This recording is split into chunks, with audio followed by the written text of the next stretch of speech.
Hello and welcome to our channel Padhaku Keede. Students, मैं आप सभी का स्वागत करती हूं हमारे चैनल पर।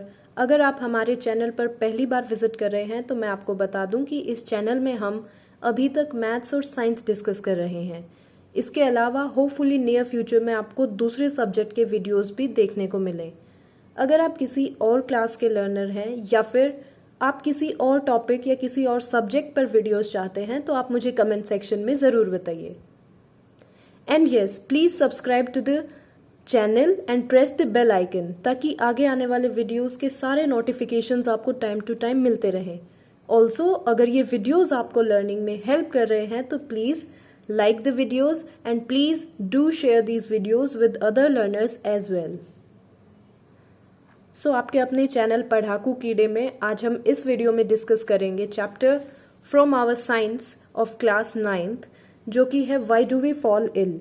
मैं आपको बता दूं कि ये चैप्टर सिर्फ क्लास 9th के स्टूडेंट्स के लिए नहीं है, बल्कि उन सभी कैंडिडेट्स के लिए है जो किसी न किसी कॉम्पिटिटिव एग्जाम की तैयारी कर रहे हैं। क्योंकि डिजीज टॉपिक से हमेशा ही क्वेश्चंस पूछे जाते हैं, चाहे वो कोई एसएससी का एग्जाम हो, रेलवे का एग्जाम हो, इवन यूपीएससी का कोई भी एग्जाम हो, इस टॉपिक से क्वेश्चंस आते ही आते हैं, mainly in your GS part. So this video is gonna help a lot of learners, and I would like to tell you कि this is gonna be part 3rd for this particular chapter. इससे पहले 2 part की series हम बना चुके हैं। आप पहले वो वीडियो ज़रूर देखें एंड फिर इस वीडियो को स्टार्ट करें। This is my suggestion to you. So let's get started with today's video. So students, previous video में हम पढ़ चुके हैं इन्फेक्शियस और नॉन इन्फेक्शियस डिजीज के बारे में। मैं फिर से एक बार आपको रिवाइज करा देती हूँ। इन्फेक्शियस डिजीज वो डिजीज होती हैं जिनको होने के लिए बॉडी में कोई ना कोई इन्फेक्शियस एजेंट चाहिए होता है। On the other hand, non infectious disease एक दूसरे इंसान को टच करने से या कांटेक्ट में संपर्क में आने से फैलती नहीं है। For example, the disease of BP, high blood pressure और low blood pressure, it depends on person to person, या फिर ये जेनेटिक हो सकता है, लेकिन ये नॉन इन्फेक्शियस होता है, किसी इंसान के संपर्क में आने से नहीं होता। आज की वीडियो हमारी मेनली फोकस करेगी इन्फेक्शियस डिजीज पे।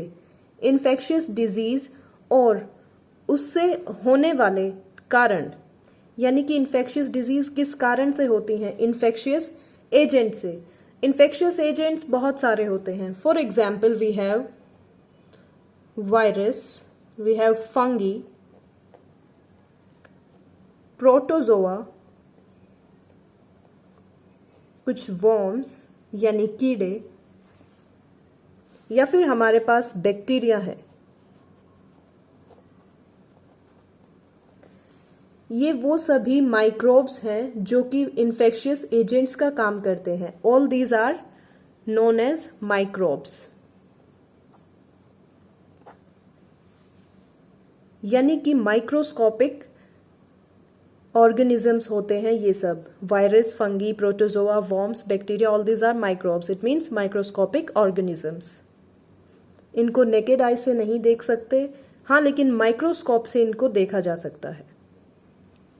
अब क्योंकि ये अलग अलग माइक्रोब्स अलग अलग डिजीज पैदा करते हैं बॉडी में, तो ये हमारे लिए बहुत इंपॉर्टेंट हो जाता है कि हम इन अलग अलग डिजीज को पहचानें कि एक्चुअली में उनका सोर्स है क्या। और इस सोर्स को पहचानने का सबसे मेन जो लॉजिक रहा है वो ये है, ताकि जब हम ट्रीटमेंट करें किसी भी डिजीज का, तो हमें उसके ट्रीटमेंट में उसके कॉज यानी उसके कारण का मालूम होना बहुत ज़रूरी है। जब तक उस बीमारी का ट्रीटमेंट पॉसिबल नहीं है, जब तक हमें उसका कारण मालूम ना हो। सो किसी भी बीमारी का कारण, यानी कि ये मालूम होना कि वो किस माइक्रोब की वजह से हमारी बॉडी में हुई है, वेदर वो वायरस है, बैक्टीरिया है, फंगी की वजह से हुई है, प्रोटोजोआ की वजह से हुई है, या फिर किसी वर्म की वजह से हुई है। सो ये चीज़ें हमें जानने में हेल्प करती हैं, ये नो करने में कि उस डिजीज का ट्रीटमेंट हमें क्या करना है। फॉर एग्जाम्पल, अगर कोई डिजीज किसी वायरस से हुई है तो उसके इलाज के लिए हम फंगी को ट्रीट करने वाली टैबलेट्स या मेडिसिन्स नहीं ले सकते, या फिर अगर कोई बीमारी हमें वर्म से, कीड़े से हुई है, तो उसके ट्रीटमेंट के लिए हम बैक्टीरिया से होने वाली डिजीज को ट्रीट करने वाली मेडिसिन्स नहीं प्रिस्क्राइब कर सकते। क्योंकि हर एक मेडिसिन का असर करने का तरीका अलग अलग होता है। वो तरीका डिस्कस करने से पहले मैं आपसे डिस्कस करना चाहूँगी वायरस, बैक्टीरिया, फंगी, प्रोटोजोआ और वॉर्म्स से होने वाली कुछ मेजर डिजीज़ जो अक्सर एग्जाम में पूछ ली जाती हैं। या तो आपको डिजीज़ का नाम दिया होगा और पूछा होगा इनमें से कोई 4 ऑप्शन देके कि ये डिजीज़ किस माइक्रोब से होती है, या फिर आपको किसी एक माइक्रोब का पर्टिकुलर नाम दे दिया जाएगा और 4 अलग अलग डिजीज़ दे दी जाएंगी और आपको फाइंड आउट करना होगा कि उस पर्टिकुलर माइक्रोब की वजह से कौन सी डिजीज़ होती है। कुल मिला के ये जो टेबल मैं अभी आपको बताने वाली हूँ ये आपके लिए काफ़ी इंपॉर्टेंट है। So here is the table. Virus से होने वाली कुछ इंपॉर्टेंट डिजीज़ कुछ इस तरीके से हैं: common cold, influenza, dengue, AIDS. इसके साथ साथ बैक्टीरिया से होने वाली डिजीज़ में मेन आती हैं आपकी typhoid, cholera, tuberculosis, anthrax. Fungi से होने वाली बीमारियां आती हैं वेरियस स्किन इन्फेक्शंस, जो बॉडी में बहुत बार रैशेज होते हैं या फिर इरिटेशन होती है, खुजली होती है किसी टाइप की, that is caused by fungi, that is fungal infection. Protozoa से होने वाली बीमारियां हैं मलेरिया, काला अजर। वॉर्म्स यानी जो कीड़े होते हैं, तो कीड़ों से होने वाली बीमारियां होती हैं इंटेस्टाइनल इन्फेक्शंस या फिर एलिफेंटियासिस। तो स्टूडेंट्स आप सोच रहे होंगे कि इन डिजीज़ को याद कैसे रखा जाए, या फिर इन डिजीज़ के सिम्टम्स क्या होते हैं, या फिर पर्टिकुलर उस माइक्रोब का क्या नाम है जो इन डिजीज़ को जन्म देता है। ये टॉपिक अपने आप में काफ़ी डिटेल्ड टॉपिक हो जाएगा, एंड अगर आपको ये टॉपिक चाहिए स्टिल तो आप मुझे कमेंट सेक्शन में बता सकते हैं। इसके लिए मैं आपके लिए एक सेपरेट वीडियो अवेलेबल करा दूंगी, क्योंकि अगर इन सब डिजीज़ को हम डिटेल में स्टडी करने लगे तो ये वीडियो काफ़ी लंबा हो जाएगा और जो कंटेंट इस वीडियो में इस टॉपिक के फ्लो में हमें डिस्कस करना है वो कहीं ना कहीं नहीं हो पाएगा। तो इस वीडियो को हम यानी इस टॉपिक को किसी अलग वीडियो में अलग से डिस्कस करेंगे। अभी के लिए हमें सिर्फ इतना जानना ही इम्पॉर्टेंट है कि कौन से पर्टिकुलर माइक्रोब से कौन सी डिजीज़ होती हैं, और ये जानना क्यों इम्पॉर्टेंट था हमारे लिए, ताकि हम उस डिजीज़ का ट्रीटमेंट कर सकें। क्योंकि किसी भी डिजीज़ के ट्रीटमेंट में क्या इन्वॉल्व होता है, जो भी माइक्रोब है वो इन्वॉल्व होता है, राइट। अब ये कोई भी माइक्रोब है, ये है तो एक लिविंग बीइंग ही, यानी कि एक living being, just like human beings are living beings. तो इनके अंदर भी क्या होता होगा, इनके अंदर भी सेलुलर प्रोसेसेस होती होंगी। इन माइक्रोब्स को भी तो जिंदा रहना है ना, तभी तो ये हमारी बॉडी को इन्फेक्ट करते हैं। तो इनकी सेलुलर प्रोसेसेस को स्टडी करके हम इनको रोक सकते हैं, इनका ट्रीटमेंट किया जा सकता है। इसको और अच्छे से डिटेल में समझते हैं। Let's say this is a bacteria, ये एक बैक्टीरिया है। अब हमारे पास बैक्टीरिया बॉडी में कैसे सरवाइव करता है ये समझना है। बैक्टीरिया क्या करता है, अपनी सेलुलर प्रोसेसेस करता रहता है और अपने चारों तरफ सेल वॉल बनाता है, यानी कि अपने आप को और स्ट्रॉन्ग बनाता है। अपनी बॉडी को प्रोटेक्ट करने के लिए इसने क्या फॉर्म कर लिया, सेल वॉल। मैं आपको बता दूं कि ह्यूमन बीइंग्स में यानी हम में, हमारे सेल्स में सेल वॉल्स एब्सेंट होती हैं और हमारे सेल्स में सेल मेम्ब्रेन्स होती हैं। सेल मेम्ब्रेन्स काफी पतली झिल्ली होती है comparative to cell wall. Cell wall अपने आप में रिजिड स्ट्रक्चर होता है। तो बैक्टीरिया क्या करेगा, बॉडी में अपने चारों तरफ क्या करेगा, सेल वॉल का निर्माण कर लेगा। अब हमारे पास डॉक्टर्स ने क्या इन्वेंट किए, एंटीबायोटिक्स, माय मिस्टेक, एंटीबायोटिक्स। और इन एंटीबायोटिक्स का काम क्या होता है, यानी कि ये एक्शन कैसे करती हैं। ये क्या करेंगी, इस बैक्टीरिया को सेल वॉल बनने से पहले ही कमज़ोर कर देंगी, यानी कि ये बैक्टीरिया अपनी प्रोसेसेस को, सेलुलर प्रोसेसेस को अच्छे से टेक प्लेस नहीं कर पाएगा और इसके चारों तरफ ये सेल वॉल नहीं बन पाएगी। इस तरीके से ये बैक्टीरिया क्या होगा, वीक एंड वीकर होता चला जाएगा और इस तरीके से ये बैक्टीरिया दूसरे बैक्टीरियाज को भी पैदा नहीं कर पाएगा और हमारी बॉडी का ट्रीटमेंट हो जाता है। अब आप सोच रहे होंगे कि क्या एंटीबायोटिक्स सिर्फ बैक्टीरिया पे काम करती हैं, वायरस पे नहीं करती? तो हाँ, ऑब्वियसली एंटीबायोटिक्स वायरस पे काम नहीं करती। इसका रीजन यही है क्योंकि वायरस एक दूसरा माइक्रोब है, राइट? दूसरा माइक्रोब है तो इसकी अंदर की जो प्रोसेसेस होती हैं, सेलुलर प्रोसेसेस, वो भी डिफरेंट होती हैं। और वायरस अपने चारों तरफ सेल वॉल नहीं बनाता, जिस वजह से एंटीबायोटिक्स का काम खत्म हो जाता है। इसीलिए वायरस से होने वाली डिजीज जब भी हमें होती हैं, लाइक कॉमन कोल्ड, कभी जुकाम हो गया, तो हम दवाई नहीं लेते, यानी कि एंटीबायोटिक्स नहीं लेते, क्योंकि एंटीबायोटिक्स बैक्टीरिया से होने वाली डिजीज पे काम करती हैं, ना कि वायरस से होने वाली डिजीज पे। इसीलिए एंटीबायोटिक्स ना तो वायरस से होने वाली डिजीज का ड्यूरेशन कम कर पाती हैं और ना ही उनकी सिवियरिटी यानी गहनता को कम कर पाती हैं। जुकाम जिस इंटेंसिटी से हमारी बॉडी में नॉर्मली होता है, उसकी इंटेंसिटी नॉर्मली वही रहती है, चाहे आप कोई भी बैक्टीरियल एंटीबायोटिक क्यों ना ले लें। और नॉर्मली जो इसका टाइम पीरियड है कॉमन कोल्ड का 5 to 7 days for human body, तो वो उतना रहता ही है। So just take precautions because virus has got no antibiotics to treat it. इसीलिए डॉक्टर्स भी कहते हैं precaution is better than cure. Precaution is better than cure. इलाज से परहेज अच्छा। और यही तो आजकल कोरोना वायरस के टाइम में बताया जा रहा है हमें। कोरोना इज अ वायरस, इसीलिए तो इसके वैक्सीन्स पे इतना ट्रायल चल रहा है, क्योंकि नॉर्मल अगर ये बैक्टीरिया होता कोई, तो इसके लिए हम एंटीबायोटिक्स या एंटीबायोटिक्स जैसी दूसरी दवाइयां बना लेते। But corona is a virus, कोविड-19 ये क्या है? वायरस है। इसके लिए अभी वैक्सीन्स बन रही हैं। और वायरस मेन किस तरीके से फैलता है वो भी अभी हम डिस्कस करेंगे। स्पेशली कोरोना वायरस की बात करें तो ये हवा से ज्यादा फैलता है, यानी कि किसी दूसरे इंसान के संपर्क में आने से, जिसकी वजह से कोरोना वायरस के कीटाणु उस एक इंसान की बॉडी से छींक या सांस के जरिए हवा में आते हैं, और दूसरा इंसान जब इस एयर के कांटेक्ट में आता है तो वो भी इन्फेक्टेड हो जाता है। This is how viruses work. I hope इतना आपको क्लियरली समझ में आ गया होगा।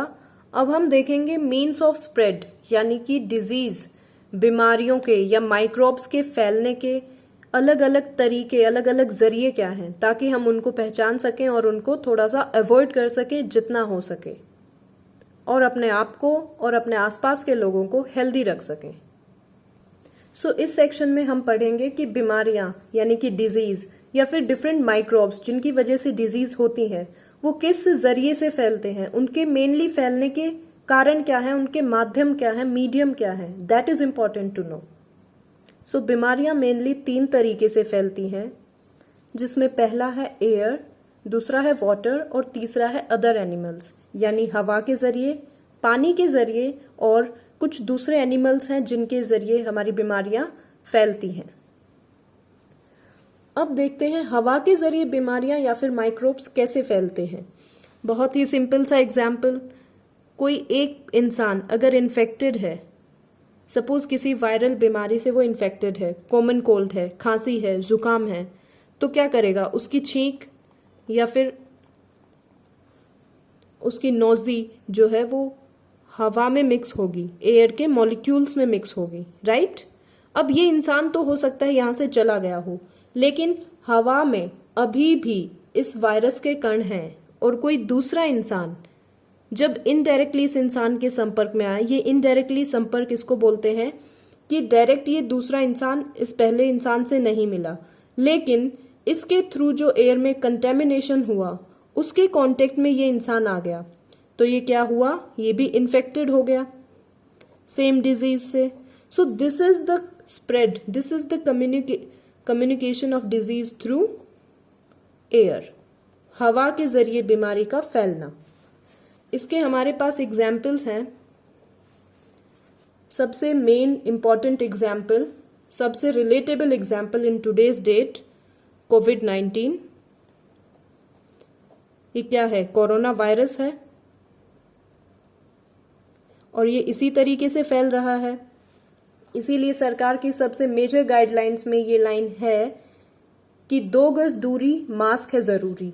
एटलीस्ट हम 2 गज की दूरी पे रहें। 2 गज की दूरी पे रहेंगे तो क्या हो सकता है कि हम एक दूसरे से डायरेक्टली संपर्क में नहीं आएंगे और वायरस इतनी ज़्यादा डिस्टेंस ट्रेवल नहीं कर पाएगा। अगर सामने वाला इंसान इन्फेक्टेड है भी तो भी हम उसको अवॉइड कर सकते हैं। ऑल्सो मास्क हमें बचाता है इन सभी माइक्रोब्स से जो कि एयर में प्रेजेंट हैं। इसके दूसरे एग्जाम्पल्स हैं कॉमन कोल्ड या फिर निमोनिया। स्पेलिंग ध्यान से देखना, PNEUMONIA। This is again very rare spelling जिसको बच्चे ठीक लिखते होंगे, और यही स्पेलिंग काफी बार एग्जाम में पूछ ली जाती है। आपको 4 स्पेलिंग्स दी जाएंगी जिसमें से एक आपकी ये स्पेलिंग होगी जो कि करेक्ट है, और 4 इधर उधर की स्पेलिंग्स जो आप भी नॉर्मली लिख देते हो गलत, वो आपको ऑप्शंस में दिख जाएगी।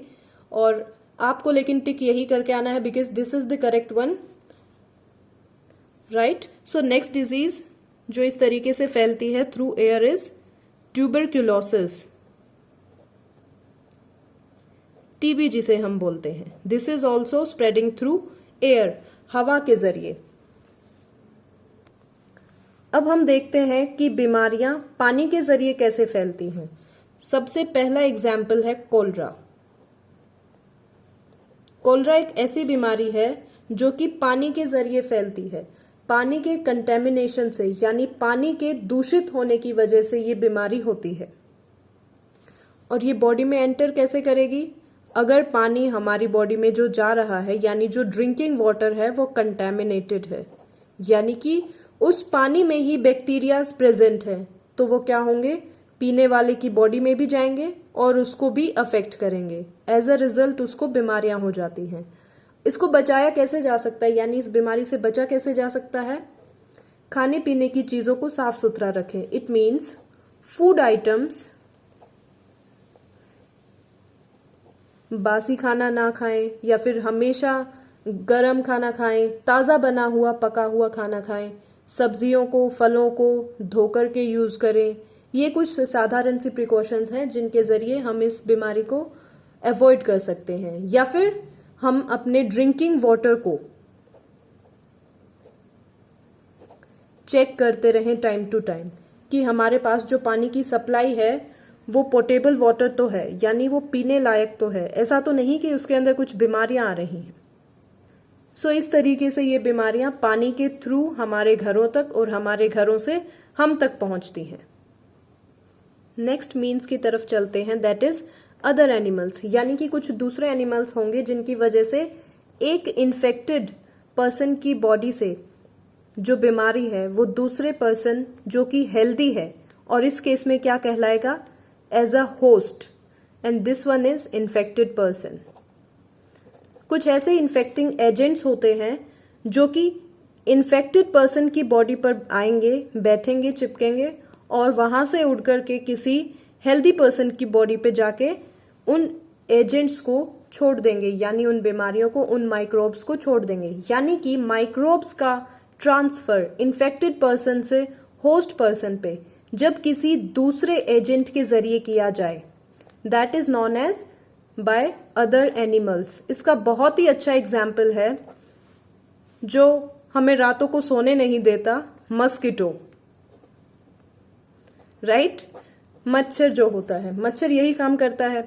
अगर किसी इन्फेक्टेड पर्सन की बॉडी पे अगर वो अभी बैठा है और उसको काट लिया और फिर जाके दूसरे पर्सन को काट लिया, तो वहां से क्या है, बीमारियों का ट्रांसफर हो जाता है, माइक्रोब्स का ट्रांसफर हो जाता है बेसिकली। इस तरीके से एक इन्फेक्टेड पर्सन दूसरे हेल्दी पर्सन को भी इन्फेक्टेड कर देता है, डायरेक्टली या इनडायरेक्टली संपर्क में आके नहीं, बल्कि एक तीसरे एनिमल की वजह से।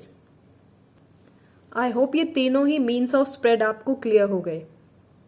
स्टिल अगर आपको कोई भी डाउट है तो आप मुझसे कमेंट सेक्शन में पूछ सकते हैं। अब हम डिस्कस करते हैं बहुत ही इंपॉर्टेंट टॉपिक, एड्स के बारे में।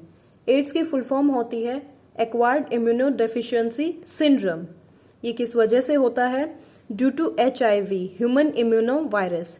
सो ये एक ऐसी बीमारी है जो वायरस के जरिए होती है। And causes of its spreading, एक इंसान से दूसरे इंसान में फैलने के इसके माध्यम मीडियम क्या क्या हो सकते हैं। Number 1 through sexual contacts, number 2 blood to blood contacts, number 3 during pregnancy and number 4 breast feeding. इसका मतलब कि अगर किसी औरत को ड्यूरिंग प्रेगनेंसी अगर वो एड्स पॉजिटिव है तो उसके बेबी में भी एड्स बीमारी आ सकती है। ऑल्सो अगर वो प्रेगनेंसी के टाइम पॉजिटिव नहीं है but at the time of breast feeding, जब वो अपने बच्चे को ब्रेस्ट फीड करती है तब पॉजिटिव होती है, तो through breast feeding also the baby may get AIDS positive. And through blood to blood contact, of course अगर किसी इन्फेक्टेड पर्सन का ब्लड किसी हेल्दी पर्सन में चला जाए या इंजेक्ट कर दिया जाए, so this may also lead to the acquiring of this disease. I hope this topic is clear to you. तो स्टूडेंट्स, आज की वीडियो में हम इतना ही डिस्कस करेंगे। आगे इस चैप्टर में काफ़ी इंपॉर्टेंट टॉपिक्स हम डिस्कस करने वाले हैं नेक्स्ट वीडियोस में। ऑल्सो हम अलग अलग डिजीज़ की डिटेल्स भी स्टडी करेंगे आगे आने वाले वीडियोस में। सो आगे आने वीडियोस आपके लिए काफ़ी हेल्पफुल होने वाले हैं। Stay tuned for upcoming videos. Till then, take care of your health, keep reading, keep learning, keep growing, and most important, please subscribe to the channel. Thank you so much.